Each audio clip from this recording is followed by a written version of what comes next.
లౌక్యం లేని జ్యోతిష్కుడు. రాసినవారు బి. శ్రీనివాసులు రెడ్డి గారు.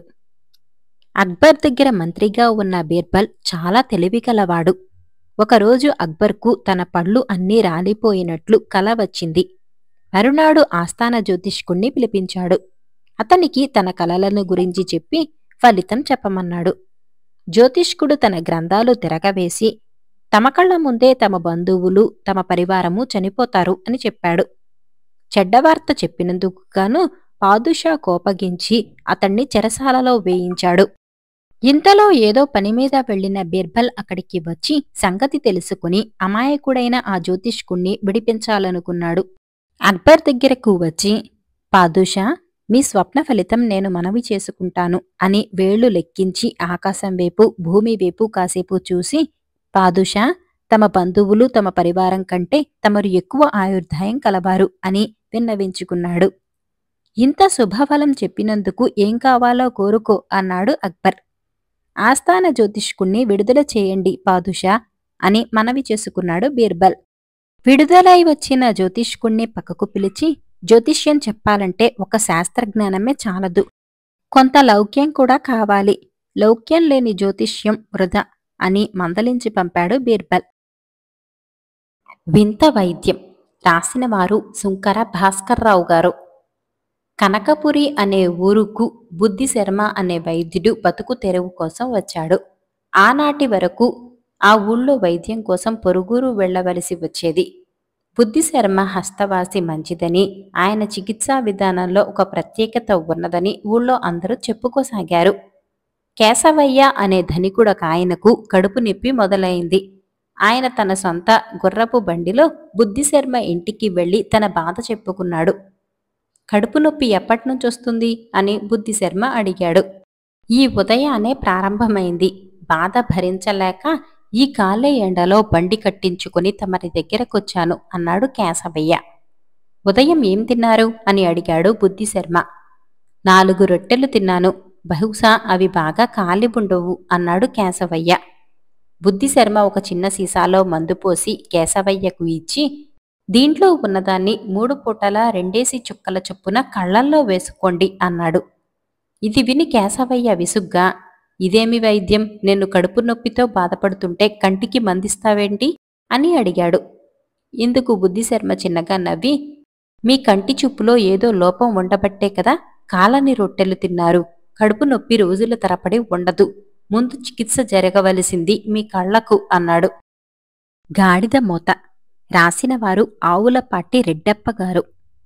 ఒక గ్రామంలో పిచ్చయ్య అనే చాకలికి సంతానం హెచ్చు. కుటుంబ భారం మోయలేక పిచ్చయ్య ఇంటి నుంచి పారిపోయాడు. తర్వాత పిచ్చయ్య పెద్ద కొడుకు 13 ఏళ్లవాడు ఆ కుటుంబానికి దిక్కై దాని భారం మోయసాగాడు.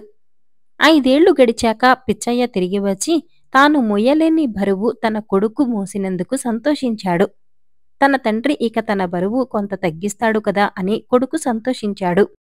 కాని పిచ్చయ్య తిరిగి వచ్చినాక కొడుక్కు ఏ విధంగానూ సహాయపడక తిని కూర్చోసాగాడు. కొన్ని రోజులు చూసి కొడుకు తండ్రికి బుద్ధి చెప్పాలని పిచ్చయ్య చూస్తూ ఉండగా గాడిద మీద అది మొయ్యగాలంతా బరువు వేసి ఎగిరి దానిమీద కూర్చున్నాడు. గాడిద కూలబడింది. అది చూసి పిచ్చయ్య, ఒరే ఒరే, గాడిదను చంపావు కదురా, దానిమీద వేసిన బరువు చాలక నువ్వు కూడా కూర్చుంటావా అన్నాడు. అదే నేను కూడా నిన్ను అడగాలనుకుంటున్నాను. నేను మోస్తున్న బరువు చాలదనా నా గొంతు మీద కూర్చున్నావు అన్నాడు కొడుకు. ఆ మాటలతో పిచ్చయ్యకు బుద్ధి వచ్చింది. వాగుడుకాయ. రాసినవారు ఎండి సౌజన్య గారు. తీర్థయాత్రలకు బయలుదేరిన జనం ఒక కొత్త ఊరి సత్రంలో దిగారు. వాగుడుకాయగా పేరు మోసిన వరదయ్య సత్రంలో కనిపించిన ప్రతివాడిని అన్ని వివరాలు అడుగుతూ విసిగిస్తున్నాడు. ఇదంతా కాస్త దూరంలో ఉన్న అరుగుమీద కూర్చుని చూస్తూ ఈ వాగుడుకాయ నోరు మూయించటం ఎలా అని ఆలోచిస్తున్న సింగయ్య అనే అతన్ని వరదయ్య సమీపించి, ఏం ఊరండి మీది, మిమ్మల్ని ఎక్కడో చూసినట్టుందే అన్నాడు. వెంటనే సింగయ్య అందుకుని, మాది విజయనగరం, మా నాన్నది రాజమహేంద్రవరం, మా మాతామహులది కొండవీడు, అసలు మా పూర్వీకులు కర్ణాటక దేశం నుంచి వచ్చారని చెబుతారు. 14వ శతాబ్దంలో కొండవీటిని పాలించిన అనవేమారెడ్డి దగ్గర ప్రధానమంత్రిగా పనిచేసిన పద్మనందుడు మా వంశం వాడే. ఆ వంశస్థులు నానా రకాలుగా చీలిపోయి నానా దేశాలను పాలించారని చెబుతారు. సూర్యవంశీయుడైన శ్రీరామచంద్రుడు లంకకు వెళ్లే ప్రయత్నంలో అంటూ చెప్పటం సాగించాడు. వాగుడుకాయ భరతయ్య అదిరిపడిపోతూ, ఇక చాలండి వివరాలు, వస్తాను అంటూ పైపంచె గట్టిగా దులిపి భుజాన వేసుకుని సత్రం అరుగు దిగి దూరంగా ఉన్న శివాలయంకేసి బయలుదేరాడు. సత్రంలోని జనం బతికించావన్నట్టుగా సింగయ్యకేసి సంతోషంగా చూశారు. అత్తగారి మెత్తదనం. రాసినవారు యవటూరి భవానీశంకర్ గారు.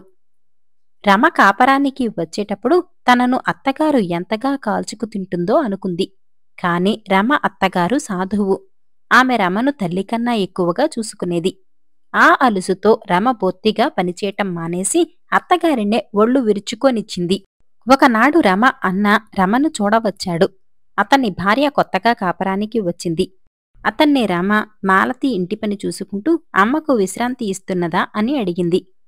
మాలతి పనిచేయదు, అమ్మకు ఇప్పుడు పని ఎక్కువైంది అన్నాడు రమ అన్న. రమ కోపంగా, అదేంటి, మాలతిని పుట్టింటికి పంపే, అలా కాని బుద్ధిరాదు అన్నది. అదే అనుకున్నాను, కాని ఇక్కడ నీ స్థితి చూసి ఆ ఆలోచన మానుకున్నాను.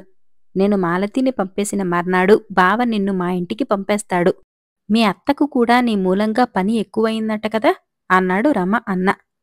ఆ మాటతో రమకు బుద్ధి వచ్చి ఇంటి పని చేయసాగింది. పనికిరాని సాధనం. ఒక కుందేలు ఒక కుక్కిరాయి వద్దకు వచ్చి, నీవు కట్టుడు పళ్ళు బాగా కడతావట, నాకు 2 మంచి దంతాలు కట్టు అన్నది. నీ పళ్ళన్నీ బాగానే ఉన్నాయి అన్నది కొక్కిరాయి.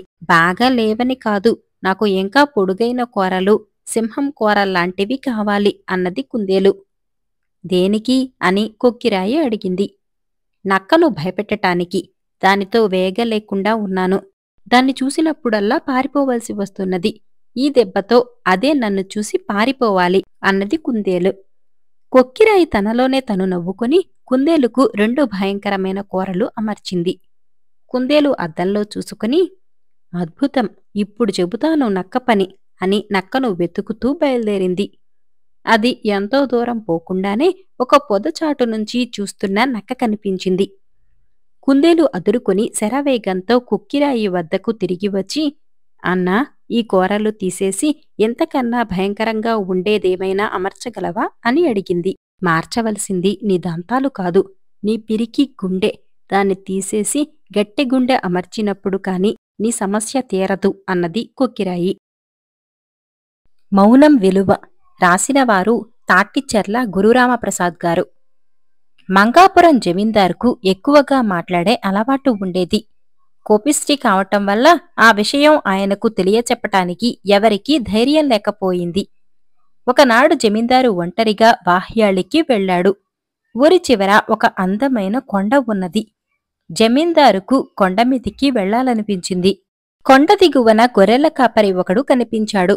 వాణ్ణి తోడుగా రమ్మని జమీందారు కొండకేసి నడిచాడు.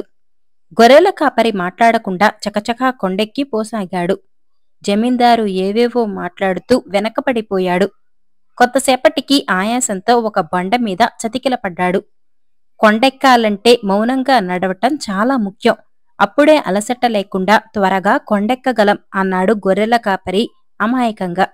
కొండెక్కడానికే కాదు, జీవితంలో పైకి రావాలన్నా అతిగా మాట్లాడటం మంచిది కాదన్న విషయం జమీందారుకు అప్పుడు అర్థమైంది. ఆ తర్వాత ఆయన మౌనం విలువ తెలుసుకుని అందరి చేత మితభాషి అనిపించుకున్నాడు. ఇంకా నయం.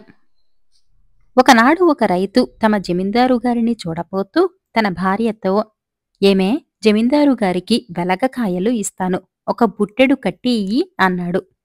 ఆయనకు వెలగకాయలెందుకు, అత్తిపళ్ళు బాగా కాశాయి, తీసుకుపోయి ఇస్తే తింటారు అని రైతు భార్య ఒక బుట్ట నిండా అత్తిపళ్ళు పెట్టి భర్తకు ఇచ్చింది. రైతు జమీందారుగారి దర్శనం చేసుకోటానికి వెళ్లేసరికి జమీందారుగారు వరండాలో కుర్చీ వేసుకుని కూర్చొని ఉన్నాడు. అత్తిపళ్ళ బుట్టను జమీందారుగారి పక్కనే పెట్టి రైతు చేతులు కట్టుకుని ఎదురుగా నిలబడ్డాడు. జమీందారుగారు బుట్ట పైమూత తీసి అత్తిపళ్ళు చూసి ఒక పండు తీసి గురిగా రైతు తలమీద పడేటట్టు విసిరాడు. అత్తిపండు తలపైన పడగానే రైతు, ఇంకా నయం అన్నాడు. జమీందారు గారు దాదాపు అత్తిపళ్లన్నింటినీ రైతు తలపైన విసిరాడు. ప్రతిసారి రైతు ఇంకా నయం అనటం జమీందారు గారికి ఆశ్చర్యం కలిగించింది. నేను నిన్ను అత్తిపళ్లతో కొడుతూ ఉంటే నువ్వు ఇంకా నయం అంటావెందుకు అని జమీందారు రైతును అడిగాడు. నేనసలు తమకు వెలగకాయలు తెచ్చిపెడదామనుకున్నాను. పుణ్యాత్మురాలు నా భార్య వెలగకాయలు వద్దని అత్తిపళ్ళు కట్టి ఇచ్చింది. అదృష్టవంతుణ్ణి కదా అన్నాడు రైతు.